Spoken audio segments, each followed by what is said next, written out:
الرحمن الرحیم۔ ناظرین محترم السلام علیکم ورحمۃ اللہ وبرکاتہ۔ ناظرین محترم، آج ہم آپ کے سامنے ایک ایسا مسئلہ بیان کریں گے جو عوام الناس بہت زیادہ اس پر بحث کرتی ہے، گفتگو کرتی ہے کہ ایسی صورت میں شریعت کا کیا حکم ہے، دین کا کیا حکم ہے۔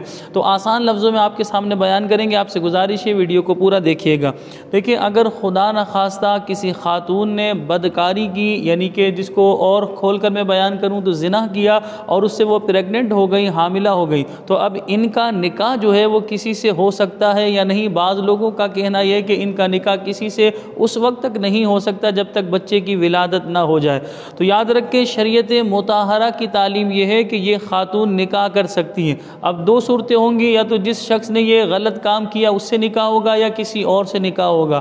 بالفرض ایسے شخص سے نکاح ہوتا ہے جس نے یہ غلط کام کیا تھا، تو شرعی اعتبار سے فقہائی کرام ارشاد فرماتے وہ شخص جو ہے ان سے جسمانی تعلق قائم کر سکتا ہے۔ لیکن اگر بدکاری کسی اور نے کی تھی اور نکاح کسی اور سے ہوا، تو اب ایسی صورت میں فقہائی کرام ارشاد فرماتے وہ شخص جو ہے ان سے جب تک بچہ پیدا نہیں ہو جاتا اس وقت تک جو ہے جسمانی تعلق قائم نہیں کر سکتا۔ یہ فرق تھا، ہم نے آپ کے سامنے واضح کیا کہ جس نے یہ غلط کام کیا تھا اگر اسی نے نکاح کیا تو وہ جسمانی تعلق بھی قائم کر سکتا ہے، اور اگر نکاح کسی اور شخص نے کیا جس نے یہ بدکاری نہیں کی تھی تو وہ اس وقت تک جسمانی تعلق قائم نہیں کر سکتا جب تک جو ہے بچے کی ولادت نہ ہو جائے۔ تو عوام الناس جو اس حوالے سے یہ کہتی ہے کہ ایسی خاتون جو ہے اس وقت تک نکاح نہیں کر سکتی جب تک بچے کی ولادت نہ ہو جائے، یہ عوام میں غلط بات مشہور ہے۔ اور میں آپ کو یہ بھی بتاتا چلوں کہ دینی معاملات میں گفتگو کرتے ہوئے احتیاط کیا کریں،